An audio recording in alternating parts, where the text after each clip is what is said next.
તો સીએમ ભૂપેન્દ્ર પટેલ આપશે મોટી ભેટ। મનપા અને નગરપાલિકાને મળશે ભેટ। વિવિધ વિકાસ માટે 2111 કરોડનો ચેક વિતરણ કરાશે। 8 મનપા સહિત 26 નગરપાલિકાને ફાળવાશે રકમ। અમદાવાદ મનપાએ કુલ 673 કરોડ રૂપિયા મળશે। તો કઈ મનપાને કેટલા રૂપિયા આપવામાં આવ્યા છે? અમદાવાદ મનપાને કુલ 673 કરોડ, સુરત મનપાને 516 કરોડ ફાળવાશે। તો મહત્વનું છે કે સીએમ ભૂપેન્દ્ર પટેલ મોટી ભેટ આપી રહ્યા છે। તેની જો વાત કરવામાં આવે કે કઈ મનપાને કેટલી રકમ મળવા જઈ રહી છે, તો અમદાવાદ મનપાને કુલ 673 કરોડ, સુરત મનપાને 516 કરોડ ફાળવાશે, બરોડા મનપાને 888 કરોડ ફાળવાશે, રાજકોટ મનપાની જો વાત કરવામાં આવે તો 148 કરોડ ફાળવાશે, ભાવનગર મનપાને 69 કરોડ ફાળવવામાં આવશે, જામનગર મનપાને 66 કરોડ ફાળવાશે, તો જૂનાગઢ મનપાને 34 કરોડ ફાળવાશે।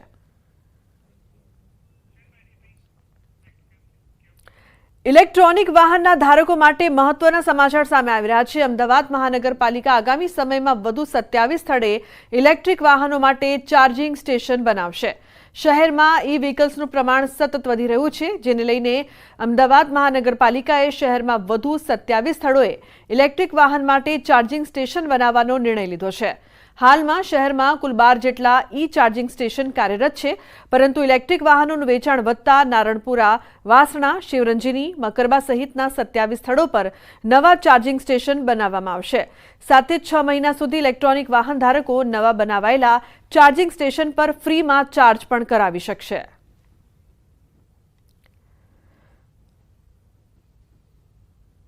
આગામી સમયગાળા દરમિયાન જે ઈવી વ્હીકલનો વ્યાપ દિવસે દિવસે મહાનગરમાં વધતો જાય છે, તો એની પાર્કિંગ ચાર્જિંગ કઈ રીતે કરવા એ માટે અમદાવાદ મહાનગરપાલિકા દ્વારા 27 જેટલી જગ્યા આઈડેન્ટિફાઈ કરવામાં આવી છે।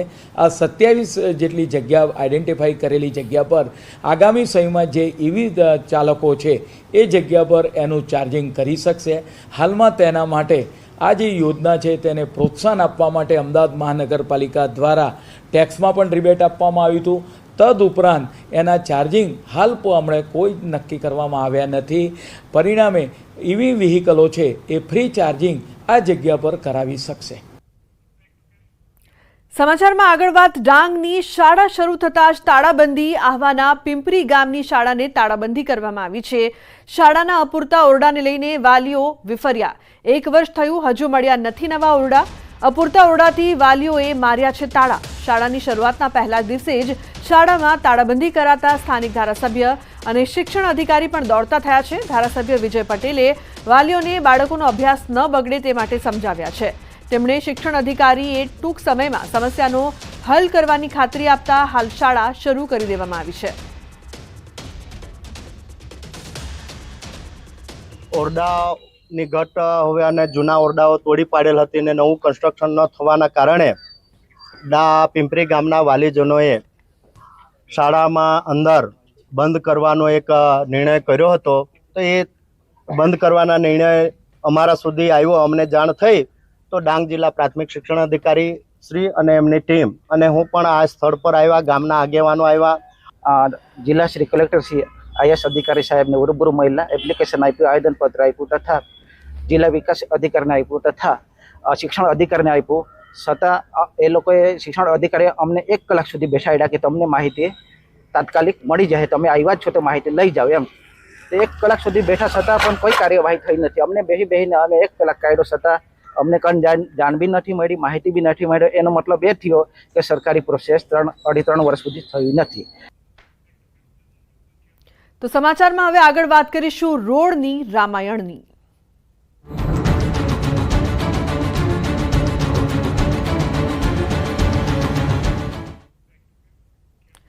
તો અમદાવાદમાં બનાવવામાં આવેલો વ્હાઇટ ટોપિંગ રોડ વિવાદનો ટોપિક બની ગયો હોય તેવું લાગી રહ્યું છે।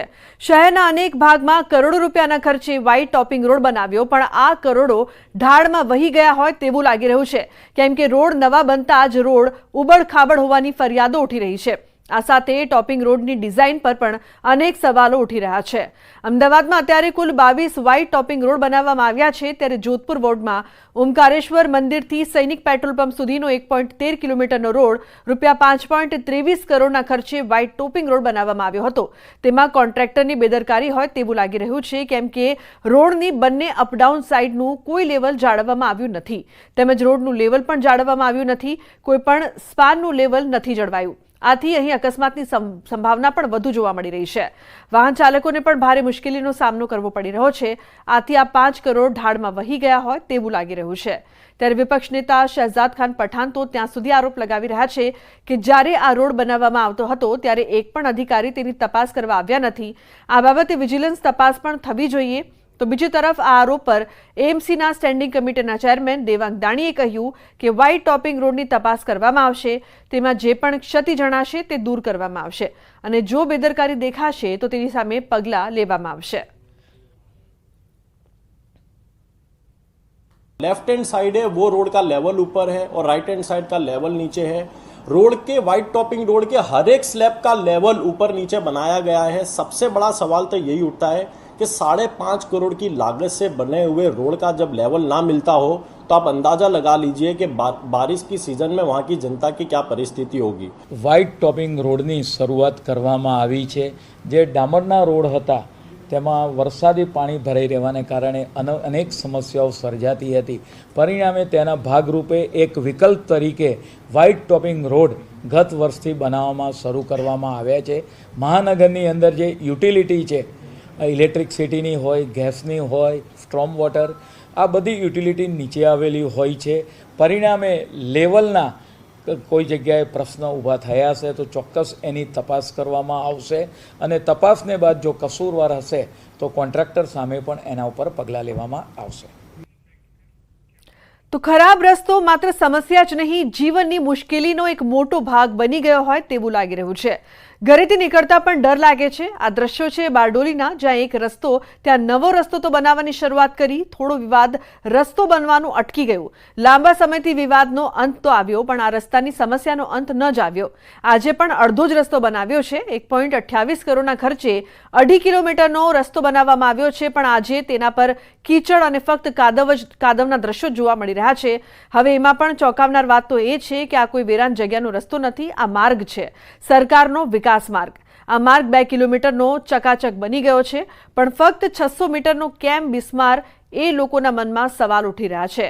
એટલું જ નહીં, આ રસ્તા પર કોન્ટ્રાક્ટર દ્વારા 3 ફૂટનું ખોદકામ પણ કરવામાં આવ્યું છે, તેનું પણ પુરાણ કરવામાં નથી આવ્યું. આ 1-2 નહીં, છેલ્લા 11 માસથી આ જ હાલત જોવા મળી રહી છે. ઠેર ઠેર જોખમી ગટરના ઢાંકણા પણ ખુલેલા જોવા મળે છે. 108 એમ્બ્યુલન્સ પણ આવે તેમ લાગતું નથી. ત્યારે સ્થાનિકોએ વારંવાર રજૂઆત કરી હોવા છતાં પણ રસ્તો મળ્યો નથી, જેની સ્થાનિકો પણ ભારે રોષ જોવા મળી રહ્યો છે.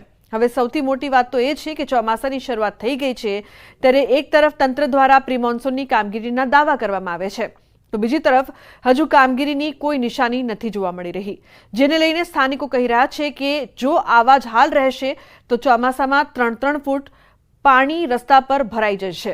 આથી તાત્કાલિક આ રસ્તાની કામગીરી પૂર્ણ કરવામાં આવે તેવી માંગ કરવામાં આવી છે. જે અહીંયા આગળ અડધો રોલ બનેલો છે ને અડધો રોલ બાકી છે, એ સમસ્યા માટે ઊભી થઈ છું. કારણ એ છે કે અત્યારે એક જ વાવાઝોડું ને એક જ ફર્સ્ટ ટાઈમ વરસાદ આવ્યો, એ વરસાદની અંદર આ જે હાલત થઈ છે એ તમે લોકો નજરે જોઈ શકો છો. અહીંયા આગળ ના 108 આવી શકે છે, ના કોઈ વૃદ્ધ જઈ શકે છે, ના અહીંયા આગળ કોઈ પણ જાતનું નિરાકરણ છે પાણીનો નિકાલ થવાનો. ગયા વર્ષે ચોમાસામાં અહીંયા 3 ફૂટથી બી વધારે પાણી હતું, લગભગ ગુઠન જેટલું પાણી ભરાયું હતું. પણ આ વર્ષે એવું લાગી રહ્યું છે કે પરિસ્થિતિ જોતા કદાચ કમર સુધીનું પાણી આવે. અને હાલની પોઝિશનમાં પંચાયતના ગટરના ઢાંકણા ખુલ્લા છે. આમાં કોઈ પડી જાય કે કોઈ પણ જાતનું કોઈ વ્યક્તિગત નુકસાન થશે તેને જવાબદાર કોણ? તંત્રને આ વસ્તુને જાગૃતિ લઈ અને આ કામ પૂરું કરવું જોઈએ. આ ચોમાસામાં જ્યારે રસ્તો ભરાય તો અમને એટલી તકલીફ પડે છે. અહીંયા આગળ કેટલા એક્સિડન્ટો થાય છે. અહીંયા આગળ એની જવાબદારી કોની? સરપંચ આવે છે, સભ્ય આવે છે, 10 જણા ભેગા થાય છે, દર વખતે કરી છે, તો બી કોઈ નિરાકરણ આવતું નથી. તો અમારે શું કરવાનું? કોઈ બીમાર પડે 108 કેવી રીતે અહીંયા આવશે? સાહેબ, રોડ 2 વર્ષ પહેલાં પાસ થયેલો. 2 વર્ષથી રોડની સ્થિતિ આ છે. 600 મીટર રસ્તો દબાણના લીધે અટકેલો છે. એમાં અધિકારીઓ પણ કંઈ નહીં કરતા. 1 વર્ષ પહેલાં આપણે સ્વાગતમાં પણ અરજી કરેલી, આવીને ચેક નિરીક્ષણ કરી ગયા, પણ કોઈ અધિકારીઓને કોઈ એવું છે નહીં કે અમે કામ કરીએ. તો પાટણના રાધનપુરમાં વરસાદ સમયે વીજપોલ તૂટતા યુજીવીસીએલના કર્મચારી પાસેથી જ જવાબ મળ્યો તે ચોંકાવનારો હતો. હાલમાં યુજીવીસીએલના કર્મચારી અને સરપંચનો ઓડિયો ક્લિપ વાયરલ થઈ રહ્યો છે. રાધનપુરમાં વાતાવરણમાં પલટો, જે બાદ બાદરપુર ગામે વૃક્ષો અને વીજપોલ ધરાશાયી થયા હતા. વીજપોલ ધરાશાયી થતા જીવતા વીજ વાયર અંગે સરપંચે રાધનપુર યુજીવીસીએલ કર્મીઓને ફોન કર્યો હતો અને તેમાં જે જવાબ મળ્યો તે ચોંકાવનારો હતો.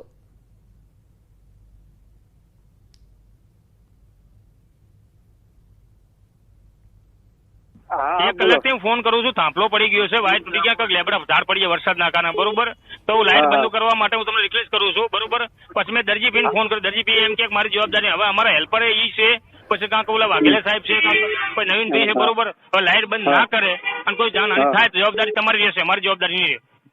વાત સાચી, પણ કોઈ નહીં તો 15 ફોન કર્યા, એસએસ વાળા ભાઈ બંધ કરવા વાળા ઉપાડે તારે ને. એ તો સાહેબ તમારો વિષય છે, હવે મારાથી કઈ કહેવાય નહીં, કોઈ ફોન ઉપાડે ના ઉપાડે સાહેબ. તમે અમને કીધું વાત સાચી, તમારી આ તમારો હેલ્પલાઇન નંબર છે, બરોબર. હવે અમને નંબર સરપંચ તરીકે અમારે તો ફોન વાત કરવી પડે તમને, બરોબર. હા, વાત સાચી, પણ અમે ફોન કરીએ છીએ પણ કોઈ રિસીવ નહીં કરતું. હવે ના હોય તો આપણે મંત્રી સાહેબ ને વાત કરો, ના હોય તો કલેક્ટર સાહેબ ને વાત કરો કે આ ફોન કોઈ ઉપાડતા નથી, બરોબર. અને આવી નહીં પરિસ્થિતિ કાયમ માટે હોય છે. વિદ્યુત બોર્ડમાં રાધનપુર તાલુકામાં આ હાલત હોય છે, કોઈ ફોન ઉપાડતા નહીં. આપણે તમે થોડું રિક્વેસ્ટ કરો મારા નહીં, બીજું કઈ નહીં. રિક્વેસ્ટ કરીએ, વાંધો અમે નીકળ્યા છીએ અહીંયા. હવે કદાચ એ લોકો ફોન ના પડે, એ લોકો ફોન ના પડે, ખોઈ ગયા છે, કઈ નાહી ગયા છે, એમને સરકાર પગાર નહીં આપતી. એમ નહીં, આગળથી ધારો કે મેં ફોન કર્યો, ચાલુ તમે એમને કેટલા ફોન કર્યા? 10 થી 15 વાર રિંગ કરી. હવે તમારા ફોન ના ઉપર અમારા ફોન ક્યાંથી ઉપાડો કહેજો.